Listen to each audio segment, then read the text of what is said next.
தமிழக வெற்றிக் கழகத்தின் 2வது ஆண்டு தொடக்க விழாவையொட்டி பனையூரில் உள்ள கட்சி அலுவலகத்தில் கொள்கை தலைவர்களின் சிலைகளை கட்சித் தலைவர் விஜய் திறந்து வைக்கிறார். இது தொடர்பான விவரங்களை செய்தியாளர் சந்தானத்திடம் கேட்கலாம். சந்தானம், ஓராண்டு நிறைவு பெற்றிருக்கிறது. தமிழக வெற்றிக் கழகம் தொடங்கி கொள்கை தலைவர்கள் 5 பேருடைய சிலையை இன்றைக்கு திறந்து வைக்கிறாரா? நிகழ்வு என்ன? அதேபோல நியமனங்கள் தொடர்பான பதவிகள், நியமனங்கள் தொடர்பான அறிவிப்புகளையும் இன்றைக்கு வெளியிடப்படுவதற்கான வாய்ப்பு இருக்கா?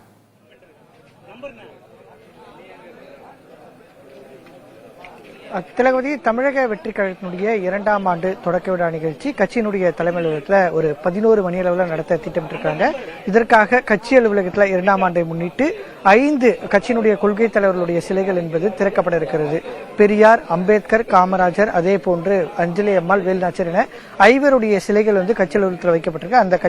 அந்த தலைவருடைய சிலையை கட்சியினுடைய தலைவர் விஜய் திறந்து வைக்கிறார். அதே போன்று கட்சி கொடியை ஏற்றி நலத்திட்ட உதவிகளை வழங்க திட்டமிட்டிருக்கிறாங்க.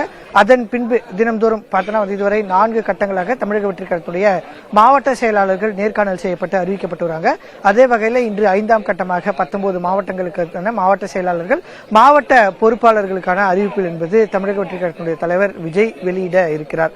இதற்கு முன்பாக 2ஆம் ஆண்டை முன்னிட்டு ஒரு கடிதத்தையும் கட்சியினுடைய தலைவர் விஜய் எழுதியிருக்கிறார். மிக முக்கியமான கடிதம், 5வது கடிதம். தமிழக வெற்றிக் கழகம் என்ற கட்சியை தொடங்கிய பின்பு 5வது கடிதம். திராவிட கட்சிகளில் எப்படி தொடர்ச்சியாக ஒவ்வொரு நிகழ்ச்சிகளுக்கும் கட்சியினுடைய தலைவர்கள் தொண்டர்களுக்கு கடிதம் எழுதுறாங்களோ அதே போன்று இவரும் கடிதங்களை எழுதுகிறார். அந்த வகையில் 5வது கடிதம்.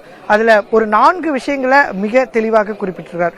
முதல் விஷயம் பார்த்தோன்னா தமிழக வெற்றிக் கழகம் குடியுரிமை திருத்த சட்டம் வரை முதல் பரந்தூர் வரை மக்கள் பிரச்சனைகளை மட்டுமே பேசியிருக்கிறது. தனி மனிதர்கள் குறித்து எந்த ஒரு பேச்சையும் தமிழக வெற்றிக் கழகம் பேசவில்லை. தனி மனிதர்கள் குறித்தான விமர்சனங்களை இப்போது வரை செய்யவில்லை, எப்போதும் செய்ய போவதில்லை அப்படின்றத குறிப்பிட்டிருக்கிறார். 2வது விஷயம், பெயரளவில் மட்டுமே பேசாம மக்களுக்கான பணிகளை தொடர்ந்து ஆற்ற வேண்டும் அப்படின்றத அவர் குறிப்பிட்டு பேசியிருக்கிறார். மக்கள் மத்தியில தொடர்ந்து செயலாற்றுவது மூலமா மட்டும்தான் 2026 ஒரு ஆட்சி மாற்றத்தை மேற்கொள்ள முடியும். குறிப்பாக 2 ஆண்டுகளை தமிழக அரசியல்ல 2 ஆண்டுகளை குறிப்பிட்டு பேசுகிறார். 1967 திமுக தமிழகத்தில் முதல் முறையாக ஆட்சி அமைத்த ஆண்டையும், 1977 அதிமுக என்ற கட்சியை தொடங்கி எம்ஜிஆர் ஆட்சியை பிடித்த 2 ஆண்டுகளையும் குறிப்பிட்டு அதே போன்று தமிழக அரசியலில் மாற்றக்கூடிய ஒரு ஆண்டாக 2026 இருக்கிறது என்று அதை குறிப்பிட்டு பேசுகிறார். 4வதாக தமிழக வெற்றிக் கழகம் மக்களுடைய ஆதரவோடு 2026 ஆட்சி அமைக்கும் அப்படின்றத குறிப்பிட்டுட்டு அடுத்த பத்தியிலேயே கூட்டாட்சியோடு, அதாவது அதிகார பகிர்வோடைய ஒரு ஆட்சி அமைக்கும் அப்படின்றதையும் குறிப்பிடுறார். அதன் மூலமா கூட்டணி இருக்கும் அப்படின்றதையும் குறிப்பிட்டு விட்டு தொடர்ச்சியாக தன்னுடைய தொண்டர்களுக்கு ஏற்கனவே 3ஆம் கட்ட 4ஆம் கட்ட மாவட்ட செயலாளர் சந்திக்கும் போது மக்களை நீங்க தொடர்ந்து சந்திக்கணும், உங்க மாவட்டத்தில் நடைபெறக்கூடிய மக்கள் பிரச்சனையை முதல்ல கையெடுக்கக்கூடிய கட்சியா தமிழக வெற்றிக் கழகம் அப்படின்றது இருக்கணும் அப்படின்றத தொடர்ந்து அவர் வலியுறுத்தி வராரு. அதெல்லாம் மீண்டும் ஒரு முறை கட்சியினுடைய தொண்டர்களுக்கு எழுதியிருக்கக்கூடிய கடிதம் மூலமாகவும் அந்த மெசேஜை மறுபடியும் பாஸ் பண்ணியிருக்காரு அப்படிதான் பார்க்கணும். 2வது ஆண்டு தொடக்கத்தில் தொடங்கியிருக்கக்கூடிய நிலையில் அடுத்த ஒரு ஆண்டு தொடர்ச்சியாக கட்சியினுடைய தலைவர் விஜய் களத்துக்கு செல்ல இருக்கிறார். அதற்கு முன்பாக கட்டமைப்பு பணியை முடிக்க வேண்டிய இடத்துல இருக்கு. தற்போது வரை இன்றோடு சேர்த்து ஒரு 76 மாவட்ட செயலாளர்கள் அறிவிக்கப்பட்டிருக்காங்க. மொத்தமாக மீதம் இருக்கக்கூடிய ஒரு 3 கட்டங்களான மாவட்ட செயலாளர் கூட்டத்தை பிப்ரவரியோட 2வது வாரத்துக்குள்ள முடிச்சு பிப்ரவரி இறுதியில அனைவரையும் மாவட்ட மற்றும் ஒன்றிய அளவில் இருக்கக்கூடிய அணி தலைவர்கள், நிர்வாகிகள் அனைவரையும் வச்சு ஒரு அறிமுக கூட்டம் நடத்திய பின்பு மார்ச் மாதம் இறுதியிலிருந்து ஏப்ரல் மாதத்துல மக்கள் பயணத்தை தொடங்குவோம் விஜய் திட்டமிட்டிருக்காங்க.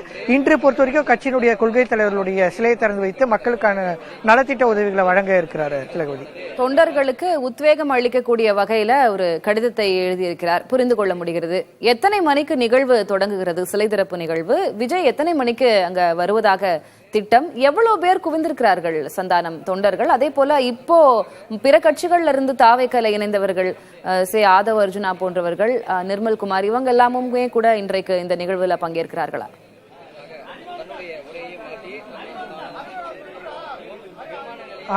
நிச்சயமா தவக தலைவர் விஜய் பொறுத்த வரைக்கும் ஒரு 10-30 மணி அளவில் வீட்டிலிருந்து புறப்பட்டு 11 மணிக்கு இந்த நிகழ்ச்சி நடத்தப்படும் அப்படின்றதான் தற்போது அவங்க சார்பாக தெரிவிக்கப்பட்டிருக்கிறது.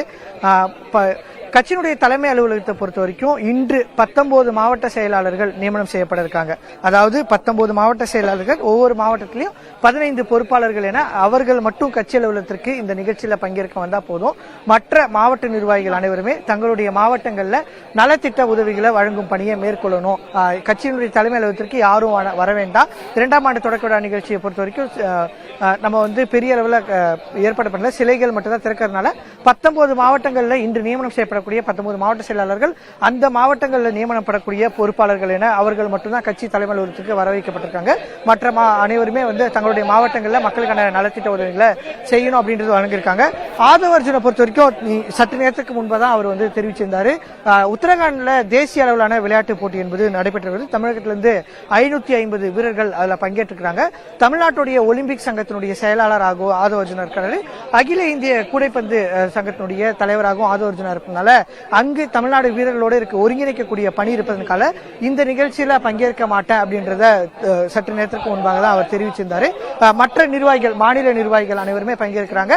மாவட்ட அளவில் இருந்து சென்னையில் இருக்கக்கூடிய மாவட்ட செயலாளர்களும் இன்று நியமனம் செய்யப்படக்கூடிய மாவட்ட செயலாளர்கள் மற்றும் நிர்வாகிகள் மட்டும்தான் கட்சி அலுவலகத்திற்கு வர வைக்க சொல்லியிருக்காங்க. அவங்க தலைமையில் தான் இந்த நிகழ்ச்சியும் நடத்த திட்டமிட்டிருக்கிறாங்க.